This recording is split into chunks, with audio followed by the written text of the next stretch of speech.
अभी हाल ही में मध्य प्रदेश में के अपने उद्बोधन में कहा, उन्होंने कहा था जो भी प्रयागराज आया उसने स्वच्छता की और स्वच्छता कर्मियों की सराहना की, और जो भी प्रयागराज आया वह प्रयागराज में पुलिस के व्यवहार की तारीफ की है, उसकी सराहना की है। ऐसे लगता था जैसे सबका अपना आयोजन हो, जैसे घर का किसी आयोजन में होता है ना, पूरा परिवार मिलकर उस आयोजन को सफलता की ऊंचाई तक पहुंचाता है। ऐसे ही उत्तर प्रदेश सरकार के इन सभी विभागों में, क्या स्वच्छता कर्मी हो, क्या स्वास्थ्य कर्मी हो, क्या सिंचाई विभाग के कर्मी हो, क्या जलापूर्ति के कर्मी हो, क्या सुरक्षा कर्मी हो, क्या परिवहन विभाग के कर्मी हो, इन सभी ने इसे अपना घर का आयोजन बना करके इसको भव्यता देने का काम किया, सफलता की नई ऊंचाई तक पहुंचाने का काम किया। तब इतनी बड़ी संख्या में श्रद्धालु इस आयोजन का हिस्सा बन पाया, और इसीलिए प्रयागराज वासियों ने भी इसको अपना आयोजन मान करके जगह जगह लंगर लगाए, अभिवादन किया, अपनी स्वयं की परेशानी को भूल करके इस आयोजन का हिस्सा बने, जनप्रतिनिधिगण इस आयोजन का हिस्सा बने, और आज तक आर्थिकी का एक नया संदेश महाकुंभ प्रयागराज ने दे दिया कि नहीं, आस्था है जिसके बारे में भगवान वेदव्यास ने 5000 साल पहले कहा था। उन्होंने कहा था उस समय भगवान वेदव्यास 5000 साल पहले एक ऐसे महर्षि हुए थे, त्रिकालदर्शी ऋषि हुए थे, जिन्होंने भारत के वैदिक ज्ञान की परंपरा को लिपिबद्ध करके आने वाली पीढ़ी को दिया था, एक संहिताबद्ध करने का काम किया था। भारत के अंदर वेदों को संहिताबद्ध करने का कार्य रहा हो, पुराणों और पुराणों को लिखने की शैली वर्तमान पीढ़ी को देने के लिए इसकी शुरुआत भगवान वेदव्यास ने की। तो उन्होंने एक बात कही थी 5000 साल पहले, उन्होंने कही थी कि मैं बाहें उठा करके चिल्ला चिल्ला के कह रहा हूं कि धर्म के मार्ग पर चलो, धर्म से ही अर्थ और कामनाओं की पूर्ति हो सकती है।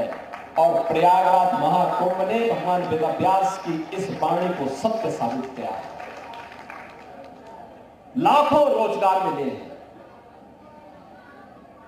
उत्तर प्रदेश की अर्थव्यवस्था में एक नया आयाम छूने के लिए उतावला दिखाई दे रहा है। कौन नहीं आया, किसने नहीं किया?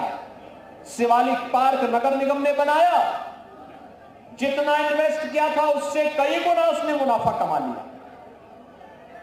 ऐसे ही अन्य तमाम स्थानों पर ये चीजें हमें देखने को मिली।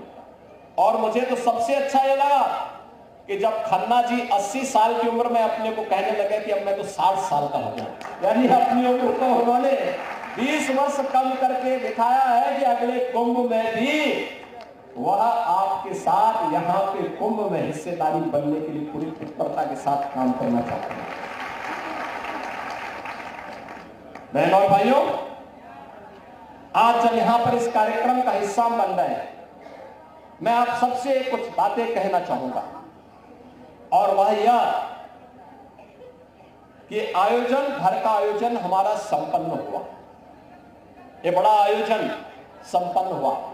अब इस स्वच्छता को नए सिरे से प्रस्तुत करना, 66 करोड़ श्रद्धालु जहां आए हो, अभी भी आ गए, आज भी काफी बड़ी संख्या में लोग हैं।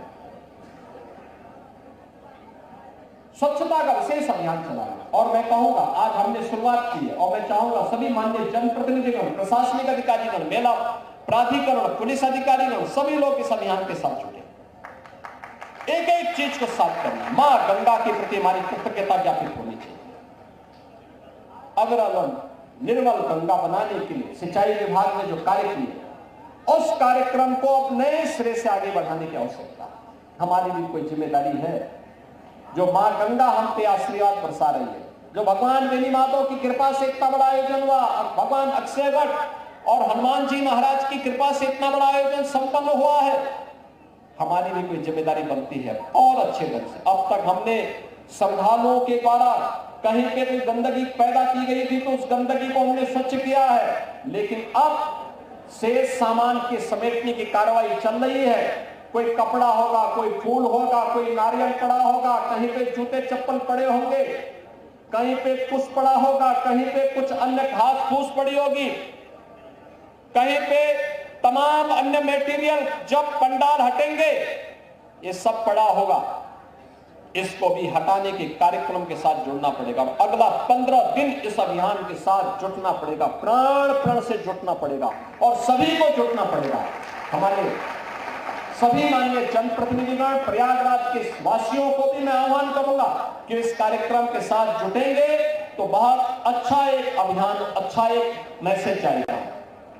दूसरा, हमें सदैव सचेत रहना पड़ेगा। आज के इस अवसर पर जब हम लोग यहां पर आए हैं तो मैं आप सबसे दो बातें जरूर कहूंगा। प्रयागराज कुंभ में आपके द्वारा किए गए प्रयास कि सराहना मैं तो करूंगा ही, लेकिन साथ साथ प्रधानमंत्री जी ने भी किया है और जो भी प्रयागराज में आया सबने इसकी तारीफ की। क्या देसी क्या विदेशी, क्या उत्तर प्रदेश का वासी रहा हो, क्या प्रयागराज वासी रहा हो, हर एक ने कहा स्वच्छता थी, बहुत स्वच्छता, अच्छा था। मैं देखता था क्योंकि प्रयागराज के सभी जो 2700 सीसीटीवी कैमरे हमने मेले के अंदर और मेले की व्यवस्था की मॉनिटरिंग के लिए लगाए थे। मैं प्रयागराज आता था तब तो देखता ही था, लेकिन मैं लखनऊ रहता था तब भी मैं उनको देखता था, उन कैमरों से एक एक जगह को देख लेता था और ऐसे घूमते तो जैसे 360 डिग्री तक घूम सकते थे। कुछ भी सब कुछ दिखाई देता था, कहां पे कितने लोग हैं, कहां पर कितनी स्वच्छता है, कहां पर क्या है, और वह सब देखता था। मैं देखता था रात्रि में भी 12 बजे, सुबह 4 बजे भी स्वच्छता कर्मी लगातार इस कार्यक्रम के साथ जुड़ते थे। अभिनंदनीय है, आपका कार्य सचमुच अभिनंदनीय है और इसलिए हमने कहा कि आज का भोज तो प्रारंभ हम स्वच्छता कर्मियों के साथ से शुरू करेंगे। लेकिन साथ साथ मैं आपको इस बात के लिए भी आश्वस्त करने के लिए आया हूं। एक सरकार ने तय किया है, प्रयागराज महाकुंभ के साथ जुड़े हुए जो भी स्वच्छता कर्मी थे, स्वास्थ्य कर्मी थे, इन सबको हम लोग एक अतिरिक्त बोनस देंगे 10,000 रुपए का। इस महीने के दौरान इन्होंने जो कार्य किया है। दूसरा, हम लोग अभी एक व्यवस्था करने जा रहे हैं। अब तक जो स्वच्छता कर्मी कार्य करते थे, महीने भर कार्य करते थे, 8,000, 9,000, 10,000, 11,000 रुपए तक मात्र पाते थे। अब हम लोग आगे अप्रैल से हमारा एक कॉर्पोरेशन बनने जा रहा है, जिसके माध्यम से हम व्यवस्था करने जा रहे हैं कि जो भी स्वच्छता कर्मी अब काम करेगा, कम से कम उसको 16,000 रुपए हर महीने उसके खाते में हम लोग देने का काम करेंगे। और मिनिमम वेजेस केवल सफाई कर्मियों को ही नहीं, उन स्वास्थ्य कर्मियों को भी जिन्हें पूरा वेज नहीं मिल पाता था, उन सबको भी हम इसके साथ जोड़ने जा रहे हैं। प्रदेश के अंदर जितने भी ऐसे कर्मचारी होंगे जो नहीं पाते थे, हम उस कॉर्पोरेशन के माध्यम से सीधे बैंक में उस कर्मचारी के बैंक खाते में पैसा देने का काम करेंगे। इसीलिए मैं वित्त मंत्री जी को बुलाया है और अच्छा हुआ कि उन्होंने आप अपने को 60 साल का कहा है, तो 60 साल का उनका कार्य अब दिखेगा। क्योंकि अगर वे 80 साल बोल देते तो फिर तो लगता था कि वो बोलते रहे, लेकिन अब वो भूलेंगे नहीं, अब एक कार्य जरूर होगा। इसीलिए हम लोग इस कार्यक्रम के साथ जुड़े हैं। दूसरा है कि हम लोग जैसे ये कार्यक्रम आगे बढ़ेगा, हर उस कर्मचारी को, वह स्वच्छता कर्मी हो, स्वास्थ्य कर्मी हो या अन्य कोई भी कर्मचारी, उसको हम आयुष्मान भारत की 5 लाख रुपए की या मुख्यमंत्री जन आरोग्य योजना की 5 लाख की योजना के साथ जोड़ेंगे, जिससे फ्री में 5 लाख रुपए तक की स्वास्थ्य बीमा उसे प्राप्त हो सके। और ये जो पैसा आपको मिलेगा, ये सीधे आपके पास जाएगा। ये बोनस जो घोषणा हो रही है ये भी आपके पास जाएगा और आने वाले समय में भी ये व्यवस्था आपको मिलेगी। बस जिस तन्मयता के साथ आपने कार्य किया है इसको इसी तन्मयता के साथ लगने की आवश्यकता है। और अर्थव्यवस्था के बारे में तो कहना ही क्या है, दुनिया बहुचक है, आश्चर्यचकित है कि प्रधानमंत्री मोदी जी का मार्गदर्शन भारत को दुनिया की 5वीं बड़ी अर्थव्यवस्था बनाया है और ये उन्हीं का मार्गदर्शन है। ये पहले भी संभावना थी, पहले के लोगों ने भारत की आस्था को सम्मान नहीं दिया, पहले की सरकारों ने भारत की आस्था को महत्व नहीं दिया।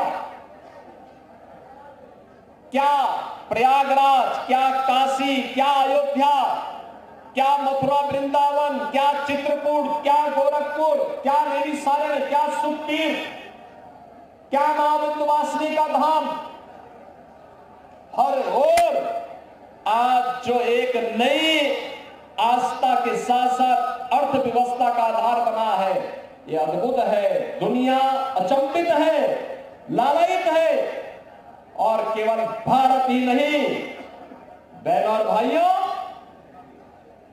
दुनिया के अंदर के 1 दर्जन देशों के तो मंत्री या राष्ट्राध्यक्ष भी इस आयोजन का हिस्सा बने और 74 देशों के एम्बेसडर और हाई कमिश्नर भी आयोजन का हिस्सा बने। यानी पहली बार 80 से अधिक देशों के लोग इस आयोजन में भागीदार बनकर के जो आया अभिभूत होकर के गया। 66 करोड़ 30 लाख की आबादी दुनिया के अंदर भारत और चीन के अलावा किसी अन्य देश के पास नहीं। चीन में लोकतंत्र नहीं, इसलिए सच्चाई सामने नहीं आती। भारत अकेला दुनिया का लोकतंत्र है जहां हर प्रकार की धार्मिक स्वतंत्रता का अधिकार है, अभिव्यक्ति की स्वतंत्रता का अधिकार भी है। और बहनों और भाइयों, आपको आज सम्मानित करते हुए और आपके साथ सहभोज में हिस्सा बनते हुए मेरा पूरा मंत्रिमंडल अभिभूत है और प्रधानमंत्री मोदी जी के प्रति आभार व्यक्त कर रहा है कि उन्होंने दुनिया को एक नई राह दिखाई है कि आध्यात्मिक टूरिज्म भी अर्थव्यवस्था का एक मजबूत आधार बन सकता है। वह ये जो विजन है ये प्रधानमंत्री मोदी जी का विजन है और उन्हीं के विजन को हमने जमीनी धरातल पर उतार करके उत्तर प्रदेश के अंदर महाकुंभ के भव्य और दिव्य आयोजन को आगे बढ़ाने का काम किया है। मैं आदरणीय प्रधानमंत्री जी के द्वारा जो भी मार्गदर्शन दिया गया था और जो हमारी प्रदेश सरकार ने उसके लिए केंद्र सरकार के साथ मिलकर के रोड मैप तैयार किया था, उसको प्रयागराज मेला प्राधिकरण के मेलाधिकारी, यहां के मंडलायुक्त, यहां के जिलाधिकारी, सुरक्षा की दृष्टि से एडिशनल डीजी, सीपी, डीआईजी मेला, एसएसपी मेला और अन्य तमाम विभागों ने लखनऊ से समय समय पे आकर के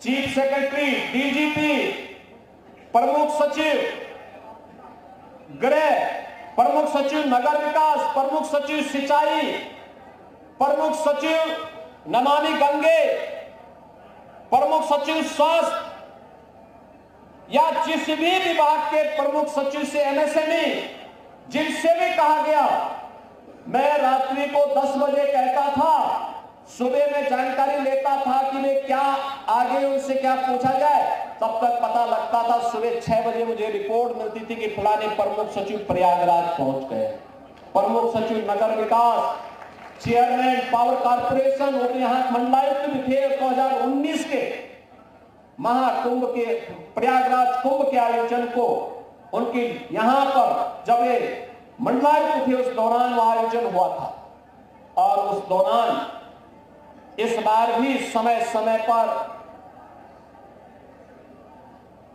एडीजी कानून व्यवस्था से अमिताभ यश को और चेयरमैन पावर कॉर्पोरेशन से आशीष गोयल को हम लोग समय समय पे भेजते थे, आयोजन मुख्य स्नान के दौरान भेजते थे कि वे जाएं, एक बार वहां पर देखें, और हर प्रकार के उन सभी एडिशनल डीजीज को जिन्होंने यातायात की व्यवस्था को बनाने में भी अपना योगदान किया, अलग अलग रूट पर अलग अलग सीनियर अधिकारी। आप सोचिए, एडिशनल डीजी स्तर का अधिकारी जनता जनार्दन की सेवा के लिए सड़कों पर यातायात की व्यवस्था बनाने के लिए अपना योगदान दे रहा है। ऐसे जैसे अपना आयोजन है। बहनों भाइयों, यह विभूत करने वाला क्षण है। किसी ने यह नहीं कहा कि साहब मैं तो एडिशनल डीजी हूं या प्रमुख सचिव हूं, मैं यहीं से मॉनिटर करूंगा। नहीं, आवश्यकता पड़ी वो सड़क पर भी ट्रैफिक की व्यवस्था को ठीक करने के लिए उतर आया। मुझे याद है मौनी अमावस्या के दिन लगभग 2 लाख बसेज को हम लोगों ने प्रयागराज के अगल बगल जनपदों में खड़ा किया था, होल्डिंग एरिया बना करके, क्योंकि 8 करोड़ श्रद्धालु प्रयागराज में था। कठिन था उन्हें संभालना, और मैं देख रहा था वहां के अधिकारियों ने जिस प्राण से जुट करके, वहां की जनता जनार्दन ने जिस प्राण से जुट करके आतिथ्य सत्कार का उत्कृष्ट उदाहरण प्रस्तुत किया, अभिनंदनीय है। क्या मिर्जापुर, क्या जौनपुर, क्या भदोही, क्या प्रतापगढ़, क्या कौशाम्बी, क्या फतेहपुर, क्या चित्रकूट, क्या महोबा, हर एक जनपद में, क्या रायबरेली और अयोध्या और काशी को तो कहना ही क्या। काशी में प्रातः 4 साढ़े 4 बजे तक दर्शन हुए हैं, लाखों की संख्या में श्रद्धालु। अयोध्या धाम में भी यही, वे अधिकारी भी पूरी प्राणपण के साथ जुटे थे। रेलवे के हमारे अधिकारी, रेल मंत्री जी रात्रि में फोन करते थे कि कहां पे कितनी ट्रेन और भेजनी है। सिविल एविएशन विभाग, आदरणीय गृह मंत्री जी, आदरणीय प्रधानमंत्री जी और सभी भारत सरकार के मंत्रियों ने भी समय समय पर जो भी सहयोग की अपेक्षा की गई, भरपूर सहयोग करके अपना आयोजन बनाया, जिसका परिणाम था कि आज हम सब यहां पर इस खुशी के मौके पर यहां पर उपस्थित हुए हैं। मैं एक बार फिर से आप सभी स्वच्छता कर्मियों का, स्वास्थ्य कर्मियों का और अन्य विभाग के अपने सभी कर्मियों का हृदय से अभिनंदन करता हूं, आपका स्वागत करता हूं और आपका आश्वस्त करता हूं। आपने प्रयागराज के इस आयोजन को, महाकुंभ के इस आयोजन को एक भारत श्रेष्ठ भारत के आयोजन बनाने में अपने प्राण से जुड़ करके नींव के पत्थर के रूप में काम किया है। आपकी कार्य की सराहना पूरा देश कर रहा है, पूरी दुनिया कर रही है, और मैं इस अवसर पर अपनी सरकार की ओर से आप सबका हृदय से अभिनंदन करता हूं, आपका स्वागत करता हूं और आपको आश्वस्त करता हूं कि आपके वेलफेयर के लिए सरकार इसी तत्परता के साथ आगे कार्य करेगी। आप सभी के साथ मेरा एक पूरा मंत्रिमंडल सहभोज करने के लिए भी उतावला है, क्योंकि अब तक तो हम लोग दूर दूर से ही मिलते थे। क्योंकि मैं जब भी आता था मैं आयोजन में, तो मुझे विभिन्न अलग अलग कार्यक्रमों में जाने का अवसर मिलता था, आपके साथ नहीं बैठ पाता था। दूर से ही मैं हाथ हिलाता था तो मैं देखता था कोई ना कोई हमारा सफाई कर्मी या कोई ना कोई बहन वहां से हाथ हिला करके अभिवादन कर देती थी। लेकिन आज आपके साथ बैठ करके सभी लोग आनंदित होंगे। मैं एक बार फिर से 2019 में आदरणीय प्रधानमंत्री जी ने 5 प्रक्षालन के माध्यम से आपको सम्मान दिया था। आज हमारे सभी सहयोगी आपके साथ सहभोज में भागीदार बन करके आपका मान बढ़ाने का काम करेंगे, आपका सम्मान बढ़ाने का काम करेंगे। आप सबका मैं हृदय से स्वागत और अभिनंदन करता हूं। धन्यवाद। जय हिंद। तो सीएम योगी को आप सुन रहे थे। सीएम योगी ने सफाई कर्मचारियों का धन्यवाद किया है और उन्हें सम्मानित भी किया है और बड़ा ऐलान भी किया है। सफाई कर्मचारियों के लिए आयुष्मान कार्ड का जिक्र किया। सफाई कर्मचारियों को 16,000 सैलरी देंगे। इसके अलावा बोनस का भी उन्होंने ऐलान किया है और अब साथ में भोजन करेंगे, इस बात का भी उन्होंने जिक्र किया। जब भी वो जाते थे, सफाई कर्मी वहां काम करते रहते थे, कभी मुलाकात नहीं होती थी, हाथ से अभिनंदन करते थे। लेकिन आज एक बड़ा ऐलान सफाई कर्मचारियों को के लिए कि एक तो हेल्थ कर्मियों को आयुष्मान कार्ड मिलेगा, इसके अलावा सफाई कर्मचारियों को 16,000 सैलरी मिलेगी और बोनस भी 10,000 का बोनस भी दिया जाएगा जिन्होंने महाकुंभ में काम किया है। तो आज सीएम योगी ने महाकुंभ का महासमापन कर दिया है और दोनों